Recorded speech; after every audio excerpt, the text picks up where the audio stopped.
पिथौरागढ़ के मुख्य चिकित्सा अधिकारी डॉक्टर एस नबियाल ने लोगों से जंगली मशरूम का सेवन न करने की अपील की है। उन्होंने बताया कि जंगलों में उगने वाले कई मशरूम जहरीले होते हैं जिनका सेवन जानलेवा साबित हो सकता है। उन्होंने बताया कि बीते 2 महीने में जंगली मशरूम खाने से जिले में 2 लोगों की मौत हो चुकी है, जबकि 6 से अधिक लोग गंभीर हालत में अस्पताल में भर्ती किए गए हैं। डॉक्टर नबियाल ने कहा कि जंगल में उगने वाले मशरूम खाना बेहद खतरनाक है और इससे बचने की समझदारी होनी चाहिए। स्वास्थ्य विभाग ने इस संबंध में जन जागरूकता अभियान भी शुरू किया है। मैं मुख्य चिकित्सा अधिकारी पिथौरागढ़ सीमांत के देवतुल जनताओं से पुनः अनुरोध करना चाहता हूं कि जो भी जंगलों में जंगली क्या कहते हैं मशरूम उगता है वो जहरीला हो सकता है। कृपया उसका दोहन करके उसको आप लोग खाने में इस्तेमाल न करें। वो जहरीला हो सकता है, जानलेवा हो सकता है। इससे पहले भी मैंने आप लोग से एक अनुरोध किया था और अभी मैं फिर से आप लोगों के बीच में मैं अनुरोध करने आया हूँ। प्लीज़ आप लोग जंगली मशरूम को न खाएं, ये जानलेवा हो सकता है। थाना जजरदेवल क्षेत्र में हुई चोरी की घटना का पुलिस ने 24 घंटे के भीतर खुलासा करते हुए एक अभियुक्त को गिरफ्तार कर चोरी गया सामान बरामद कर लिया। 29 जुलाई को पुष्कर सिंह निवासी सैनी ने जजरदेवल थाने में रिपोर्ट दर्ज कराई थी कि 28 जुलाई की रात उनके स्टोर रूम का ताला तोड़कर 2 कटर मशीन, ड्रिल मशीन और रोटरी हैमर मशीन चोरी कर ली गई है। पुलिस ने BNS के विभिन्न धाराओं के तहत मुकदमा दर्ज कर जाँच शुरू कर दी है। CCTV फुटेज और अन्य स्रोतों के आधार पर पुलिस टीम ने 30 जुलाई को अभियुक्त गोकुल कुमार निवासी नेपाल हाल निवासी पंडा को चोरी के सामान के साथ गिरफ्तार कर लिया है। साथ ही चोरी में प्रयुक्त साइकिल भी चोरी की पाई गई है। पंचायत चुनाव की मतगणना को लेकर बुधवार को LSM PG कॉलेज में नियुक्त कर्मचारियों को प्रशिक्षण दिया गया। इस दौरान उन्हें निर्वाचन आयोग के दिशा निर्देशों की जानकारी दी गई और शांतिपूर्ण व निष्पक्ष मतगणना के लिए जरूरी निर्देश दिए गए। जिला प्रशासन के अनुसार गुरुवार को जिले के चारों विकास खंड मुनाकोट, गंगोलीहाट, बेरीनाग और विभिन्न में एक साथ मतगणना होगी। विभिन्न ब्लॉक की मतगणना GIC पिथौरागढ़ में कराई जाएगी। हर विकास खंड में 14 मतगणना टेबल लगाई गई हैं और प्रत्येक टेबल 5 कार्मिक नियुक्त किए गए हैं। प्रशासन ने मतगणना स्थलों पर सुरक्षा व्यवस्था कड़ी रखने के निर्देश दिए हैं ताकि प्रक्रिया शांतिपूर्ण ढंग से संपन्न हो सके।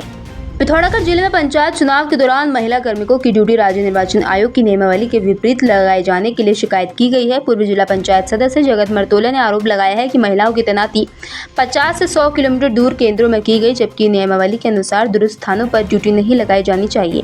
उन्होंने कहा कि महिलाएं असुरक्षा के बीच एक दिन पहले ही ड्यूटी स्थल पहुंची, जिससे बड़ा हादसा भी हो सकता था। मरतोले ने आयोग से तत्काल जाँच कमेटी गठित कर दोषी अधिकारियों पर सख्त कार्रवाई की मांग की। उन्होंने इस मामले में कार्रवाई न होने पर हाईकोर्ट में जनहित याचिका दायर करने की चेतावनी दी है।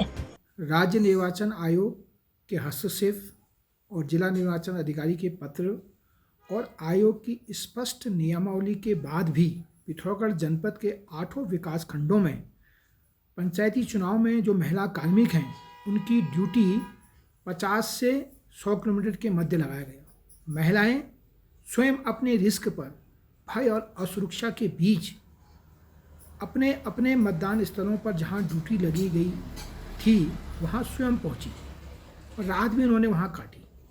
रानीखेत जैसी घटना यहां हो सकती थी, लेकिन जो निर्वाचन अधिकारी हैं ब्लॉकों में उन्होंने इसको गंभीरता से नहीं लिया। आज हमने आयोग में इसकी शिकायत दर्ज की है।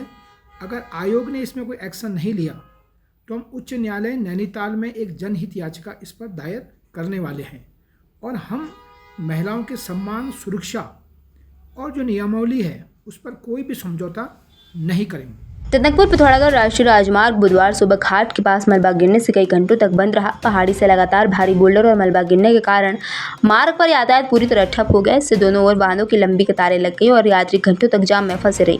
प्रशासन द्वारा मार्ग खोलने का प्रयास किया जा रहा है, लेकिन लगातार गिर रहे बोल्डर और मलबे के कारण रास्ता साफ करने में दिक्कतें आ रही हैं। सड़क पर फंसे यात्रियों को गर्मी और पानी की समस्या का सामना करना पड़ रहा है। हालांकि काफी देर बाद संबंधित विभागों की टीम ने JCB मशीनों की मदद से मार्ग को सुचारू कर दिया है। पिथौरागढ़ जिले के झूलाघाट थाना क्षेत्र के कांडी गांव में मंगलवार देर रात एक दिल दहलाने वाली घटना सामने आई है। पारिवारिक विवाद के चलते 37 वर्षीय गणेश चंद उर्फ गंभीर चंद ने अपनी 25 वर्षीय पत्नी कमला देवी की धारदार हथियार से हत्या कर दी। कमला देवी का मायका नेपाल के बैतडी जिले के दशरथ चंद नगरपालिका वार्ड नंबर 4 जरगांव में है। जानकारी के अनुसार पति पत्नी के बीच काफी समय से अनबन चल रही थी। कमला बीते 5 मई से मायके में रह रही थी और कुछ दिन पहले ही ससुराल लौटी थी। आरोपी नशे का आदी था और नशे में अक्सर हिंसक होता था। के बाद वो अपने 2 वर्षीय बेटे को लेकर पड़ोसी के घर पहुंचा, जहां से घटना का खुलासा हुआ। पड़ोसी मौके पर पहुंचे तो देखा कि वो शव पर वार कर रहा था। पुलिस ने आरोपी को गिरफ्तार कर शव को पोस्टमार्टम के लिए भेज दिया है। गांव में दहशत का माहौल है। बागेश्वर जिले के कांडा तहसील के पतौजा गांव में मंगलवार रात एक गुलदार ने 55 वर्षीय गोविंदी देवी पर घर के आंगन में हमला कर गंभीर रूप से घायल कर दिया। महिला को जिला अस्पताल में भर्ती कराया गया है, जहां उनके शरीर पर 60 से अधिक टाके लगे हैं। गांव में दहशत का माहौल है। पूर्व प्रधान ने गांव में पिंजरा लगाने और मुआवजा देने की मांग की है। इससे पहले भी क्षेत्र में लगातार गुलदार हमले कर चुका है। वन विभाग ने ट्रैप कैमरे लगाने और निगरानी बढ़ाने की बात कही है। लोगों से सतर्क रहने और रात में अकेले बाहर निकलने की भी अपील की गई है। गुरुवार को होने वाली त्रिस्तरीय पंचायत चुनाव की मतगणना की तैयारी तेज हो गई है। इसी क्रम में पुलिस अधीक्षक पिथौरागढ़ रेखा यादव ने पुलिस लाइन में तैनात पुलिस बल को ब्रीफिंग दी। उन्होंने निर्देश दिए कि मतगणना स्थलों पर सतर्कता और मुस्तैदी बनाए रखे तथा कानून व्यवस्था सर्वोच्च प्राथमिकता हो। किसी भी प्रकार की अफवाह या अराजकता फैलाने वालों पर सख्त कार्रवाई की जाएगी। सभी पुलिसकर्मी निष्पक्षता और अनुशासन के साथ ड्यूटी निभाए।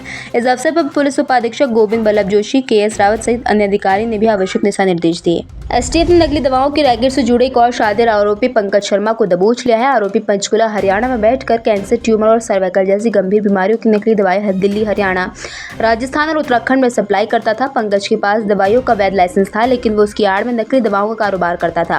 पिछले महीने STF ने इस गिरोह के 4 सदस्य संतोष कुमार, नवीन बंसल, देवी दयाल गुप्ता और आदित्य को गिरफ्तार किया था, जिनके पास से नकली रैपर, लेबल, QR कोड और आउटर बॉक्स बरामद हुए थे। जांच में पता चला कि गिरोह Noble Pharmacy and Life Sciences के नाम पर नकली दवाएं बनाता था, जिसकी आड़ में कई मेडिकल स्टोर संचालक भी शामिल पाए गए हैं। आशंका है कि उत्तराखंड में बड़ी मात्रा में नकली दवाएं सप्लाई की गई हैं। STF की कार्रवाई जारी है।